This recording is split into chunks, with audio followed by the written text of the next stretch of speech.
Cerisarta, la plateforme de référence pour trouver votre emploi idéal ou une formation spécialisée dans les communications, le marketing, la vente et le numérique. Propulsez votre carrière. Cerisarta.com.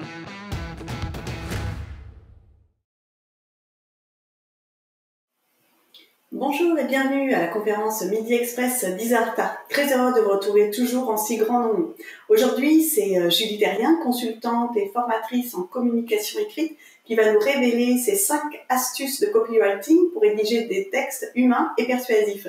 Bonjour Julie. Bonjour Isabelle. Bonjour, bienvenue. Merci beaucoup. Alors Julie, tu as 10 ans d'expérience en rédaction professionnelle et ghostwriting. Ta spécialisation est la voix de marque ainsi que le copywriting. Tu accompagnes les entreprises et les solopreneurs à développer leur identité écrite et avoir une voix écrite forte, distinctive, uniforme et cohérente. Alors bonjour tout le monde, j'espère que vous allez bien. Donc aujourd'hui, voilà, je vais vous parler de 5 astuces de copywriting. Ce sont mes astuces, celles que je vais partager avec eux. Vous avez de l'expérience en copywriting. Est-ce que vous savez ce que c'est? Dites-moi un peu plus sur votre connaissance de ce que c'est le copywriting ou rédaction persuasive. Super! Débutant. Ah, mais je suis contente parce qu'il y a beaucoup de personnes qui ne connaissent pas en fait, le copywriting, donc je vais pouvoir vous initier un petit peu à ce que c'est. Alors, on y va de ce pas. Donc, ce qu'on va voir ensemble, grosso modo, on va voir ce que c'est la rédaction persuasive. On va voir que les 5 trucs, en fait, que je vais vous partager, un, c'est que tout part de la clientèle cible en copywriting, que ça part aussi d'un lien d'empathie pour créer des liens d'engagement, de l'importance du titre et de l'accroche, de la tonalité écrite et la petite dentelle pour capter l'attention de la clientèle. Donc, on y va tout de suite. Qu'est-ce que le copywriting? Eh bien, le copywriting ou rédaction persuasive en français, c'est l'art de rédiger des messages persuasifs, donc c'est de persuader des gens pour promouvoir une marque, un produit, un service.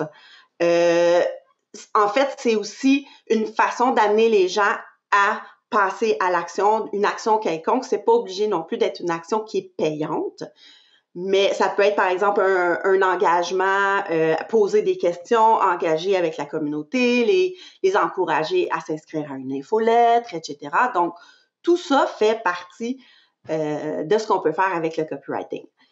Aujourd'hui, la rédaction persuasive est vraiment une des compétences les plus importantes à acquérir en marketing, étant donné qu'il y a beaucoup de contenu sur le web, de plus en plus, et aussi avec l'avènement de ChatGPT qui vient aussi changer un peu la donne, avoir des astuces qui nous différencient et qui fait qu'on va connecter avec des humains, c'est super important. Allô Valentine? Alors, l'objectif global du copywriting, c'est de créer une émotion forte chez le destinataire en utilisant l'empathie, la résonance humaine et tout ça dans le but, évidemment, de l'amener à choisir notre produit ou à poser une action qui est avantageuse pour nous. L'objectif principal, c'est de motiver le lecteur à entreprendre une action, comme je viens de vous le dire. Oups, j'ai passé une petite... Donc, attention, la persuasion, ce n'est pas de la manipulation. Tu sais, souvent, on voit des livres, on entend des trucs, vendre, c'est manipuler, comment manipuler. Non, la persuasion, ce n'est pas du tout de la manipulation et je vais vous expliquer pourquoi. Parce qu'on amène la personne à se persuader elle-même. C'est pas nous. Oui, on a une méthode qui va amener les gens à prendre une décision, mais cette méthode-là est basée sur l'empathie, de sorte sur la connexion, sur ce qu'on comprend de son désir, son problème, sa solution, et ce qui va faire que la personne va se persuader elle-même, donc va comprendre que votre solution, ce que vous lui offrez, est la bonne chose pour régler son problème. Donc, le truc numéro 1 en copywriting, on s'en sort pas, c'est de connaître sa clientèle cible de fond en comble. C'est extrêmement important parce que tout part de là. Donc, it's not about you, it's about them, c'est en anglais, mais c'est une phrase qu'on entend très, très souvent. C'est-à-dire que c'est pas à propos de vous, c'est à propos d'eux. Donc, souvent, on a tendance, par exemple, à parler nous faisons tel truc, nous avons tant d'expérience, nous, en tant qu'entreprise. Alors que la clientèle, ce qu'elle veut savoir, c'est moi, qu'est-ce que j'ai à aller chercher dans ce que tu offres. Donc, de là, parler de la clientèle avant de parler de nous. Donc, un client idéal, pour ceux qui sont moins habitués à entendre parler de ce terme, on dit aussi clientèle cible. Donc, c'est le prototype, c'est vraiment un prototype, un persona, qui est une personne type qui va soit faire partie de votre communauté, qui va consommer vos produits, etc. Donc, c'est vraiment, dans le fond, une personne qu'on va construire et qui va représenter à peu près la personne type, et c'est à partir de cette personne, ce groupe de personnes-là, qu'on va pouvoir commencer à y donner forme, à mieux la comprendre et à mieux lui parler.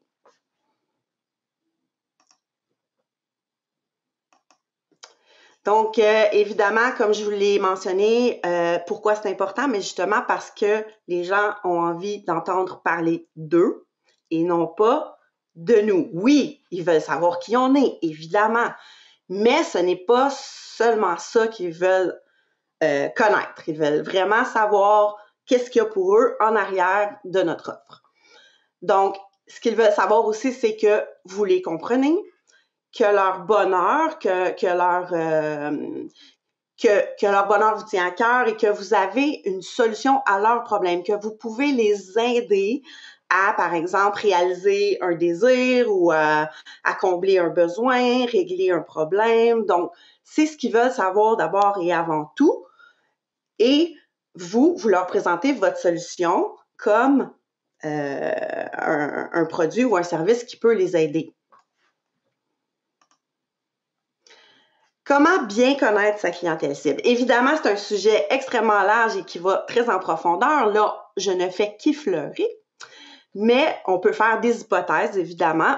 C'est quand même la méthode la plus risquée parce qu'on peut se tromper en faisant des hypothèses, en étant biaisé par nos propres paramètres internes, externes. Une bonne façon, c'est d'engager la discussion avec notre clientèle, de lui parler, de poser des questions si on a une communauté ou de faire appel à des gens qui pourraient correspondre à notre clientèle et leur poser des questions, leur demander qu'est-ce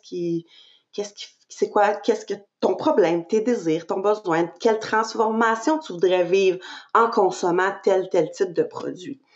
Donc, des entrevues aussi. Donc, ça, c'est très gagnant comme type d'action à entreprendre avec quand on fait une étude de clientèle cible. Évidemment, si on offre quelque chose qui ressemble à une autre personne, une autre entreprise, on peut aussi aller, j'aime pas le mot espionner, mais on peut aller voir, aller lire, aller regarder la communauté, la clientèle, ce qui se passe autour pour avoir des indices sur la façon dont on peut lui parler pour, dans le fond, pour créer un lien, une connexion humaine. On peut observer évidemment ses comportements sur les réseaux sociaux. Des fois, on a une petite idée où peut se trouver, dans quel groupe, sur quel forum on peut trouver notre clientèle cible. Et en y allant, on peut, encore une fois, trouver des indices. Donc, on doit, quand on pose les questions, quand on s'intéresse à la clientèle cible, là, je parle vraiment précisément de rédaction persuasive, évidemment. Donc, ce qui est important de savoir, c'est quels sont ses désirs et ses besoins. Non seulement ses désirs et ses besoins, comme on va le voir un petit peu plus tard, externes. Donc, j'ai besoin, par exemple, de quelqu'un qui va écrire mes textes de site web, peu importe, ses problèmes et ses émotions. Donc, ses émotions, c'est comment elle se sent en n'ayant pas réglé son problème et comment elle veut se sentir après, une fois que son problème va avoir été réglé, une fois qu'elle va avoir trouvé la bonne personne pour écrire ses textes, par exemple. Donc, on va commencer à notre première question de sondage qui, je pense, va pas trop être difficile. Alors, oui, alors je vais lancer ça. Super. Alors, pour le sondage, je vous demanderai de bien utiliser le bouton bleu « Voter ». Voilà. Alors, je vais peut-être lire aussi les questions. Je ne sais pas si les réponses, je ne sais pas si vous voyez tout. Donc, la question, que doit-on prendre en considération chez sa clientèle cible en copywriting? Donc, première réponse, ses désirs et ses besoins. Deuxième, ses problèmes. Troisième, ses émotions. Quatrième, toutes ses réponses. Alors, je vous laisse répondre. On se laisse une dizaine de secondes. Est-ce que je vais voir les réponses dans le chat, Isabelle, ou... Non, tu vas le voir en fin de compte sur là où tu te vois. Tu ne vois pas la question?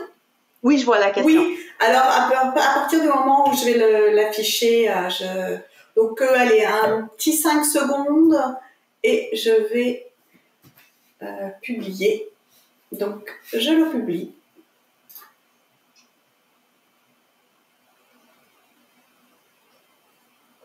Donc, c'était toutes ces réponses. Donc, c'est ces trois aspects qui sont très importants à prendre en considération. Presque tout le monde a eu la bonne réponse. Donc, merci beaucoup pour votre participation.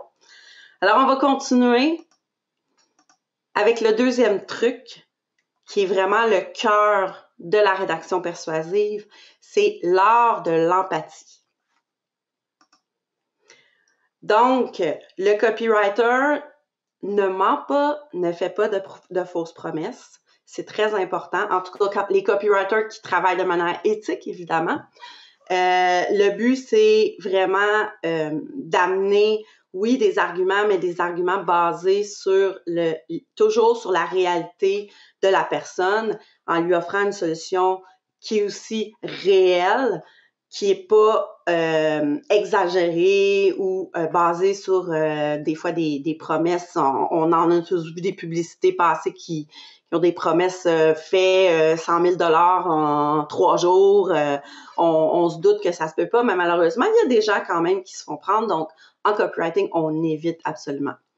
Donc, le copywriter se met à la place de son client. Il fait tous les efforts nécessaires pour le comprendre, pour lui offrir une solution qui répond réellement à un besoin.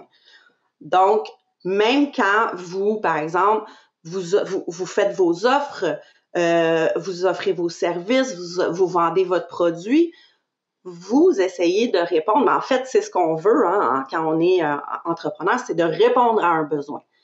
Donc, votre service, produit devrait, en principe, être très aligné avec ça.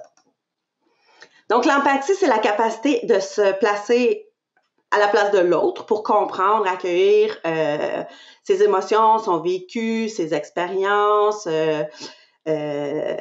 tout ce qu'elle traverse alors qu'elle vit avec son problème, etc. Et évidemment, tout ça sans jugement, mais bien dans un but de mieux servir la personne.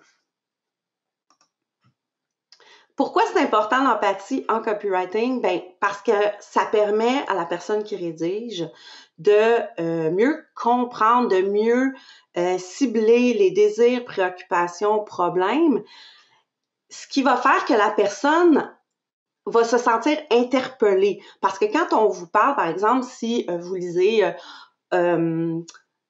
tu passes des nuits blanches parce que tu sais pas comment écrire les textes de ton site web, blablabla. Si c'est votre cas, vous allez tout de suite vous sentir interpellé par ce texte parce que vous allez dire « Oh, ça résonne avec ma situation ». Donc, c'est ça, dans le fond, se mettre à la place de l'autre et comprendre. Ça encourage la discussion et l'engagement. Par exemple, sur les réseaux sociaux, c'est certain que si on écrit des textes qui sont toujours uniquement basé sur nous, en parlant de nous, etc., et qu'on pose pas de questions, qu'on s'intéresse pas à l'autre, qu'on ne parle pas de lui, la discussion est difficile à engager. Alors, quand on fait du copywriting et qu'on se met dans la position de l'autre personne, la conversation commence et s'engage beaucoup plus rapidement. Et c'est ce qu'on veut avec notre communauté, parce qu'on veut, c'est créer une clientèle, une communauté qui va être fidèle et qui va continuer à consommer ce qu'on a à offrir. Ça crée un lien de confiance parce qu'évidemment, c'est comme dans la vraie vie, si on se rend compte qu'on parle avec quelqu'un et que la personne, on sent qu'elle nous comprend, qu'on partage un lien de cœur, qu'on partage des valeurs, etc., c'est certain que le lien de confiance va être plus facile à faire. Évidemment, ça vous aide comme copywriter, rédacteur, à écrire des textes qui sont beaucoup plus précis, qui vont aller toucher directement au cœur de la clientèle et qui sont aussi plus personnalisés. Ça rend le message plus mémorable, plus facile à retenir, parce que quand on touche le cœur d'une personne, ses émotions, ça va nous rester en tête souvent, beaucoup plus souvent. Ça va vivre en nous plus longtemps que, par exemple, si on lit seulement des informations qui sont très, très génériques. Et évidemment, ça amoindrit la résistance à l'achat parce que plus on sent qu'on est compris, moins on a de résistance à faire affaire avec quelqu'un. Il y a eu un sondage en 2022 par Gallup et en fait, les émotions dans 70% des cas, ce sont les émotions qui dirigent nos achats, dans le fond, et 30% le rationnel. C'est-à-dire que souvent, même si on pense qu'on prend une décision rationnelle quand on fait un achat, elle est souvent émotionnelle et notre rationnel va venir trouver des arguments pour donner raison à nos émotions. Donc ça, c'est prouvé, c'est comme ça. L'acte d'achat, passer à l'action, peu importe l'action, c'est souvent une question d'émotion. Et c'est pour ça qu'en copywriting, on va davantage s'adresser aux émotions qu'à l'intellect ou qu'au fait uniquement. Donc ici, je vous donne un petit exemple. C'est une page, l'intro d'une page de vente qui est Charlotte Desmeilleurs-Jours, qui est une psychologue qui prend soin des gens qui ont une image corporelle, disons, difficile d'elle-même.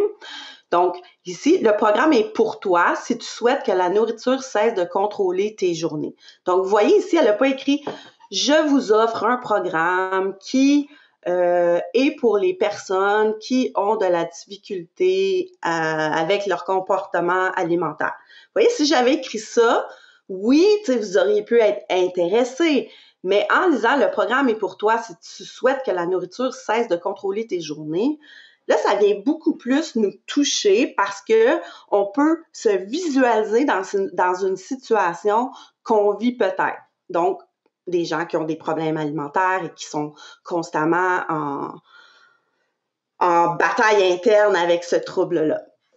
Donc, mon programme est pour toutes les femmes qui ont tendance à gérer leurs émotions avec la nourriture. Si tu savais comme tu n'es pas seule, j'ai remarqué que celles que j'accompagne ont beaucoup en commun. Donc, ici, c'est ce qu'on appelle créer de la résonance.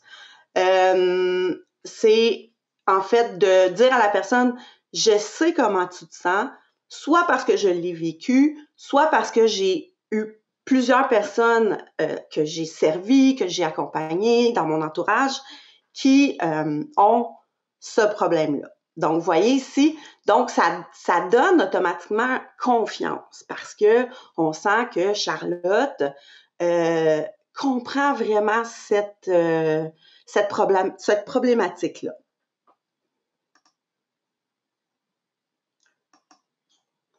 Ici, on a Isabelle, est-ce que c'est possible d'augmenter un petit peu la grosseur de l'écran? Oui, je vais faire en sorte. Comme ça, ici, c'est mon maximum. Attends, je vais voir comme ça. Non, ça, c'est le maximum que je puisse faire. OK. Je vois, Euh, j'ai de la misère à lire, mais... alors attends, je vais t'aider. Je vais aller chercher. Donne-moi juste un instant et je vais peut-être pouvoir le lire pour toi. Je vais répondre à une question en attendant. Marine, Oui. j'ai pas de... Je pourrais pas te donner là, de pourcentage là, par rapport au ratio émotion-raison dans la prise de décision, là, par exemple, d'un comportement, par rapport à l'environnement, etc. Par contre, l'émotion a effectivement une très grande part dans tout ce qui est décision, changement de comportement. T'sais, on a juste à voir à quel point les gens s'enflamment hein, quand on a une cause qui nous tient à cœur ou quand on est interpellé par quelque chose. Donc, je pense qu'effectivement, c'est d'aller chercher l'émotion derrière, par exemple, un fait. Par exemple, je sais pas, dans tant d'années, la planète va, le soleil va réchauffer la planète, etc. Mais de donner des exemples qui font appel à l'émotion, où je pense que c'est encore plus puissant. Parce que là, les personnes vont non seulement l'entendre avec leur tête, mais vont pouvoir se mettre dans la position, si ça arrive, comment je vais vivre ça. J'espère que ça répond un petit peu à ta question. Donc, j'ai le document, je vais pouvoir le lire. Donc, motocyclette 2023, la poursuite de l'aventure commence par une randonnée sur une moto Harley-Davidson. Rendez n'importe quelle fin de semaine épique, combinez des sensations fortes à votre trajet quotidien. Une moto Harley-Davidson offre une infinité de possibilités. Choisissez la liberté à l'état pur, aussi grande et vraie que possible. Donc ici, merci Isabelle, ici je voulais vous donner un exemple en fait on a vraiment connecté avec, probablement, je suis pas une spécialiste des gens qui font de la moto, mais ce sentiment de liberté, ce sentiment de vivre des sensations fortes et tout ça, c'est probablement ce que la clientèle de Harley-Davidson veut vivre. Alors, c'est sur ces émotions-là, sur ces mots-là, c'est là-dessus qu'ils ont misé, plutôt que de dire la Harley-Davidson est une moto qui peut aller jusqu'à telle vitesse et nanana. Donc, vous voyez, ça dit grosso modo, ça sous-entend ces trucs-là. Par contre, ici, on a vraiment misé sur l'expérience plutôt que sur les faits techniques. Et je pense que c'est super efficace de cette manière-là.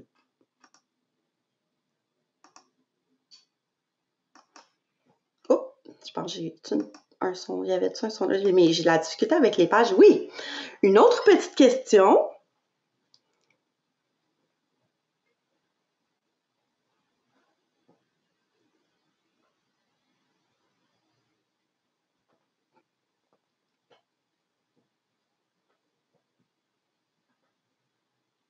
Donc, pourquoi l'empathie est-elle primordiale? C'est créer un lien de confiance.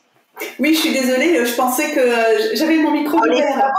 Oui, donc c'est ça, exact. Donc j'étais en train de le lire, mais je me rendais pas compte. Alors, pourquoi l'empathie est-elle primordiale en copywriting? Donc, 1, créer un lien de confiance. 2, permet de réconforter la clientèle. 3, aide à manipuler les gens. Et 4, aucune de ces réponses. Donc, toujours répondre avec le petit bouton bleu, s'il vous plaît. Alors, je donne une dizaine de secondes.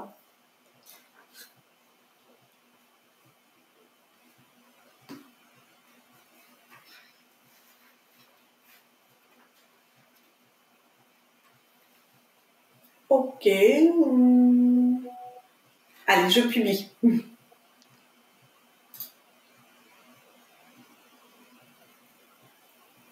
Créer un lien de confiance, voilà, c'était la bonne réponse. Tout le monde l'a eu, presque.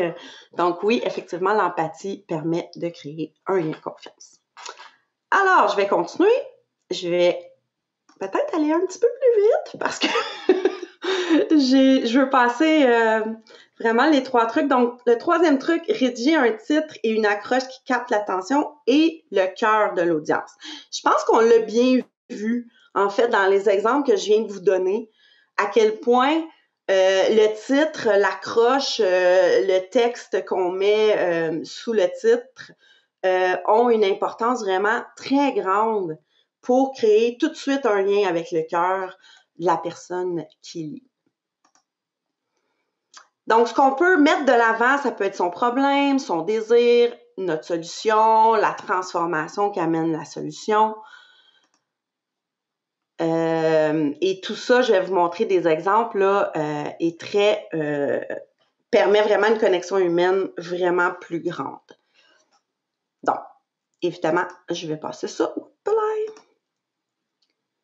J'ai un petit peu de misère avec. OK, parfait. Exemple.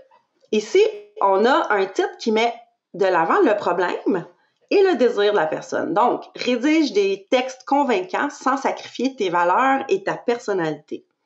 Donc, si on voit que la personne a écrit le problème du client, c'est qu'il a besoin d'apprendre à rédiger des textes convaincants, et son désir, ne pas manipuler pour vendre, rester fidèle à elle-même et ses valeurs. Donc, on voit ici que le titre vient vraiment toucher directement le problème et le désir de la personne.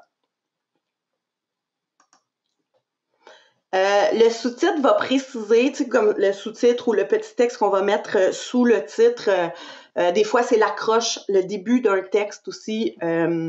Ça va venir appuyer le titre et ça va aussi donner encore plus l'envie au lecteur, à la lectrice de continuer sa lecture et éventuellement de passer à l'action. Donc, le titre, il y a la fonction de confirmer au lecteur qu'il est à bonne place. Le titre et sous-titre et accroche, là, je mets tout ça ensemble. Ça peut transformer son intérêt en désir. Par exemple, « Oh, ça me ressemble, donc je vais continuer à lire. » Et en continuant à lire un petit peu, là, j'ai vraiment de l'intérêt parce que je me rends compte que cette personne-là me comprend et sa solution a l'air de me convenir. Donc, je veux continuer à en savoir plus. Le sous-titre, souvent, est composé, lui aussi, de la promesse, de la proposition de valeur. Donc, des fois, dans le titre, on va mettre le problème, le désir, et après ça, on va venir appuyer ce qu'on vient de nommer. Je vous donne un exemple. Tes mots méritent d'être lus, ton message d'être entendu.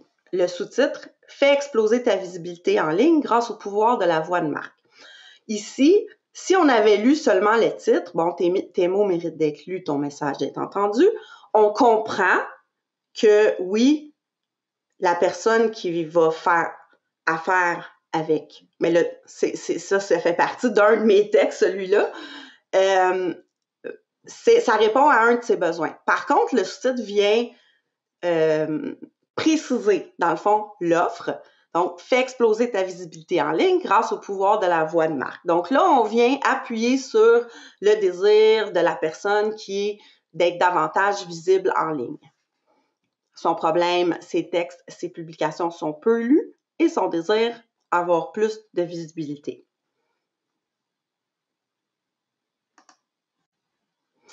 Ça va aussi rassurer le lecteur, le sous-titre accroche, parce que souvent, on est attiré vers un titre qui est très, très vendeur et après ça, on lit puis on est comme « Ah, finalement, le titre, c'était juste pour attirer notre attention, mais ce qui suit n'est pas pertinent, il n'y a pas de lien. » Donc, ça va permettre de rassurer le lecteur qui est à la bonne place, que ce qu'il a lu est intéressant et que son problème risque d'avoir une solution éventuelle.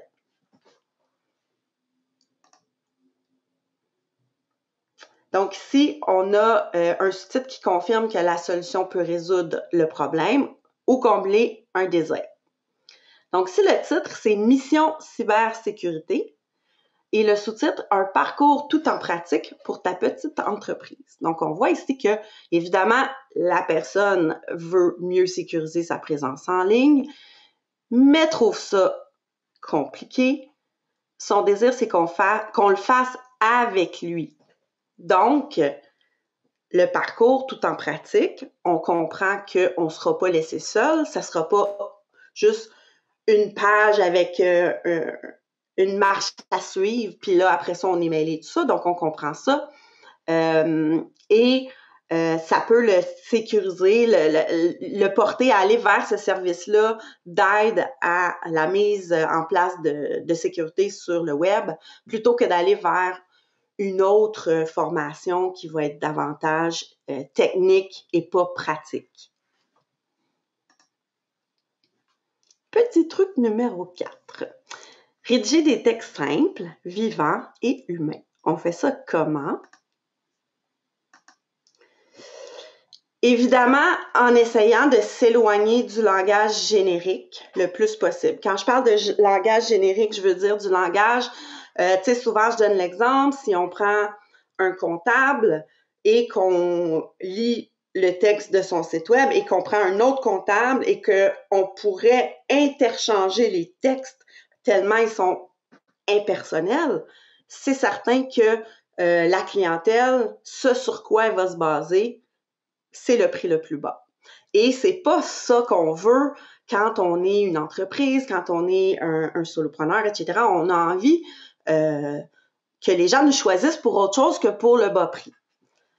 Donc, c'est important. Puis là, on n'est pas obligé d'aller dans l'excès, évidemment, mais d'utiliser, par exemple, des mots qui sont plus simples, des mots qui vont être porteurs d'émotions, qui vont être porteurs de valeurs, parce que les gens, aujourd'hui, plus que jamais, ont besoin d'authenticité, de connexion humaine, et ça, même sur le web, parce qu'on passe tellement de temps sur le web qu'on a envie d'avoir ça, puis c'est aussi une façon de se démarquer, de faire que on va attirer tel type de personnes envers nous plutôt que de passer un peu dans l'espèce de flux de contenu sur le web et sans que personne nous remarque vraiment parce que notre contenu est générique et comme tout le monde.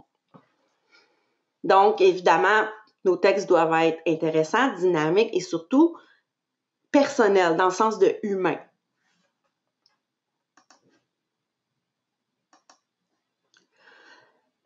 Et pour ça, une astuce très efficace, c'est d'avoir des tonalités dans ces textes. Tonalité, c'est ce qu'on appelle aussi ton de voix. Donc, de donner, par exemple, un ton de voix dynamique, amical, etc. à vos textes. Évidemment, cette tonalité-là doit être en harmonie avec la personnalité de votre entreprise.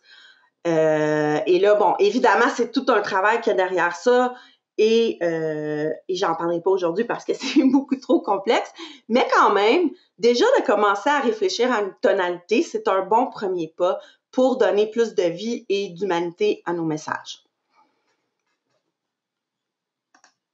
Donc, si je vous ai mis quelques tons de voix populaires, c'est ceux dont on entend le plus parler. Évidemment, ils sont très, très larges.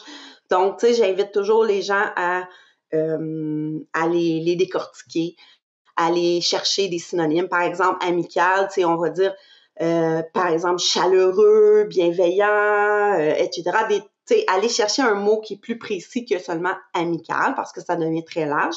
Mais c'est quand même une belle façon de commencer. C'est trop petit. Est-ce que tu peux le... Oui, je vais voir comme ceci. Mm-hmm.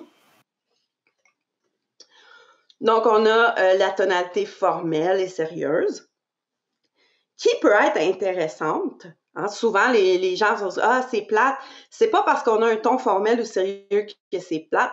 L'important, c'est que d'être formel ou sérieux, mais en étant humain, en ayant, premièrement, en n'écrivant pas de façon avec des mots compliqués, l'important, c'est pas d'avoir l'air intelligent, c'est d'être intelligent en écrivant pour que les gens nous comprennent. Donc, et ça, voilà, c'est en utilisant des phrases courtes, concises, des mots précis, des mots qui sont pas compliqués, et en ayant aussi, on peut être formel, sérieux, en ayant du rythme dans nos phrases, en étant quand même pas trop impersonnel dans nos textes. Amical, évidemment, bon, là, on a un ton qui est plus la conversationnelle, humoristique, factuel, se concentrer sur les faits, sensoriels, zen, dynamique, excitée et romanesque. Je vous les expliquerai pas en détail parce que ça serait trop long, mais déjà, je pense que ça vous donne une petite idée et vous pouvez toujours aller faire des recherches sur ce que c'est un ton de voix. Je vous donne un exemple. Ici, le même message avec 2 tons de voix différents. Donc, « Oh, wow! Quelle magnifique journée! » Là, on comprend que c'est du dynamisme, de l'excitation, on est heureux, c'est une magnifique journée. Et l'autre, « Oh, wow! Magnifique journée! » Donc là, de la façon dont la phrase est construite, on peut sentir un petit peu de sarcasme derrière la phrase parce que on fait « Oh, wow! Magnifique journée! » 3 petits points. Donc, on voit que selon la tonalité qu'on choisit, selon la façon dont on va construire nos phrases, ça peut donner tout un autre sens et toute une autre musique à nos textes. Ici, j'ai un autre petit exemple. Je vais quand même aller assez rapidement parce que le temps file. Ici, c'est un même texte. Dans le fond, c'est un texte qu'on trouve là, quand on va sur un site web et que une page 404 un peu. Là. Donc, ton formel. Nous sommes désolés, mais notre système est présentement hors service. Ton dynamique et amical. Oh non, désolé, notre système est hors service pour l'instant. Ton sérieux, mais un peu moins formel.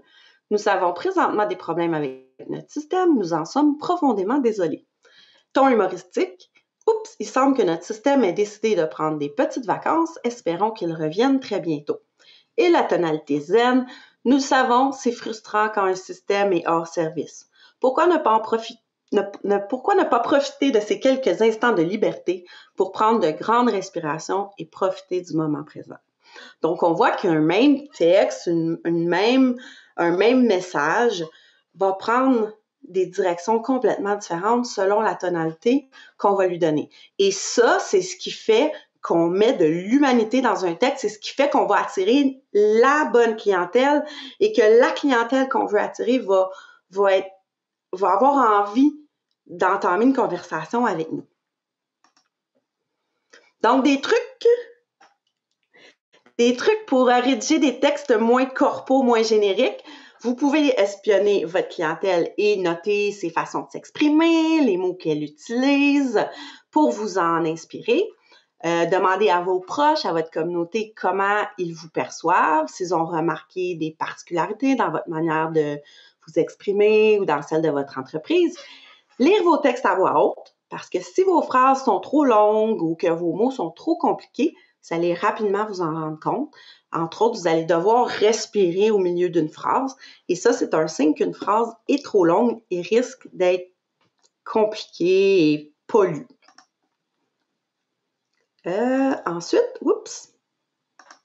Ensuite, supprimez les adverbes et les mots superflus. Très souvent, on peut les éliminer en optant pour des verbes plus précis. Par exemple, remplacer crier très fort par hurler. Souvent, on a tendance à utiliser des adverbes et des adjectifs de façon non nécessaire. On essaie vraiment de garder les mots nécessaires uniquement. De les choisir judicieusement pour qu'ils soient des mots forts, percutants et qui ajoutent de la valeur à notre message. Pas juste des mots pour ajouter des mots. Donc, si je vous ai donné juste un petit exemple là,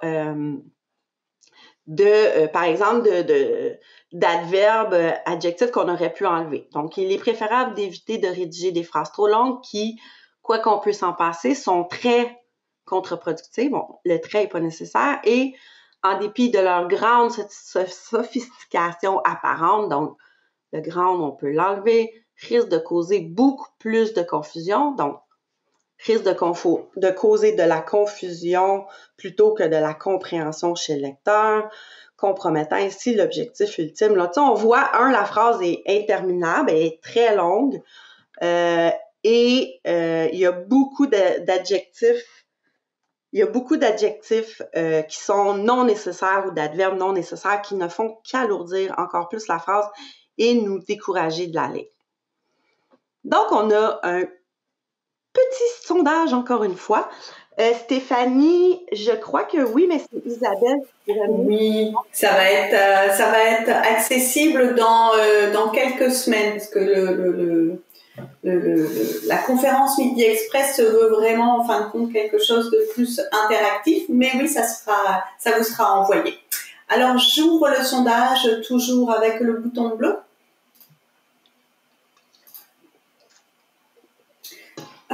Je ne sais pas si vous voyez la fin. Une entreprise doit à tout prix être drôle pour se démarquer. Vrai ou faux? Vrai ou faux? Donc, je donne encore 2-3 secondes. Je pense que c'est assez simple. Oui, vous avez tous la bonne réponse. Bravo! Veux-tu aussi faire l'autre sondage ou non? On attend? On va attendre juste un petit peu, mais là, je pense que j'ai presque fini, là, fait que Parfait. OK, je te laisse poursuivre alors. Ouais, ça sera pas long. Donc, ajoute de la dentelle à ton texte. Donc, par exemple, vous pouvez ajouter un fil d'or. Ça, je vais le rapidement passer. Le fil d'or, dans le fond, c'est une idée qui va être tout au long d'un texte. Ça peut être un thème, ça peut être, par exemple, une idée qu'on veut redire à différents endroits de différentes façons. Par exemple, ici, il y avait mettre en vedette ta voix unique. J'avais utilisé le champ lexical, le fil d'or du théâtre. Donc, enlève ton costume, c'est à ton tour d'occuper le devant de la scène. Et tout au long de la page de vente, c'était le thème. On revenait au thème. Ici, c'est une caractéristique, un point important qu'on met de l'avant.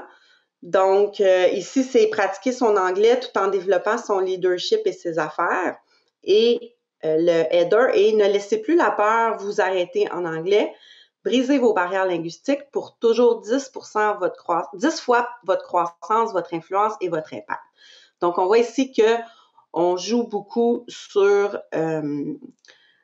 dépasser les barrières pour développer son leadership, son impact, etc. Donc, c'est vraiment ça qu'on met de l'avant.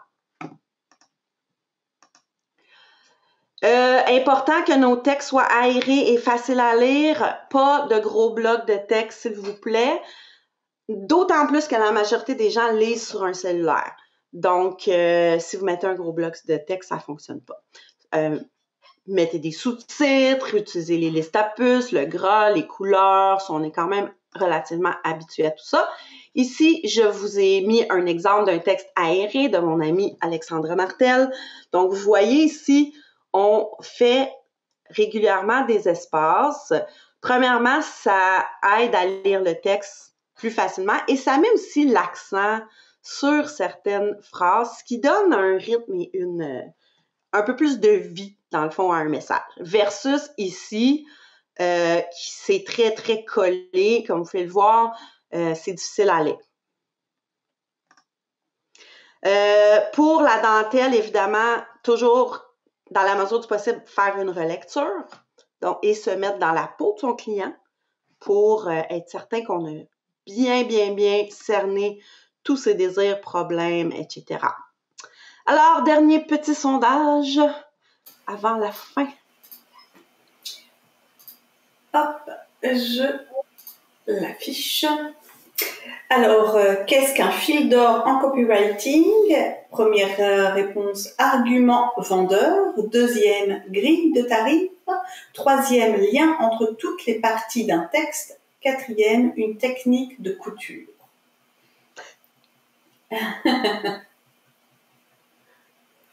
Donc, on va aller rapidement. Encore un petit 5 secondes. Ok, je vais publier les résultats. C'est le lien entre toutes les parties d'un texte. Donc, voyez ça comme un fil en couture. Là, c'est le fil qui va relier toutes les parties d'un texte avec un thème, une idée ou autre. Alors, voilà. Donc, ici, je vous ai mis les petits, si vous voulez me suivre sur les réseaux sociaux. Et je crois qu'Isabelle a mis les liens vers les formations aussi sur le copywriting, ma formation complète sur le copywriting. Là, ce n'est qu'un mini aperçu. Et aussi la voix de marque. Oui, tout à fait. Oui, tout à fait. Puis là, justement, je vous présente les 3 formations de Julie. Donc, le 15 et 20 février, par rapport justement au copywriting, c'est un webinaire. Le 14 mars, c'est un atelier pour la rédaction d'un texte où il y aura également du copywriting et c'est co-animé avec Éric Vigneault qui est stratège en rédaction web et également tout ce qui est pour la voix de marque. Donc les 2 et 7 mai, ça sera également un webinaire. Voilà. Alors, je te remercie beaucoup, Julie, c'était très intéressant. J'espère également que ça vous a été utile et que ça a été enrichissant pour vous. Alors, on vous remercie énormément de votre présence et on se retrouve bientôt. Alors, bonne fin de semaine. Merci beaucoup. Bye bye.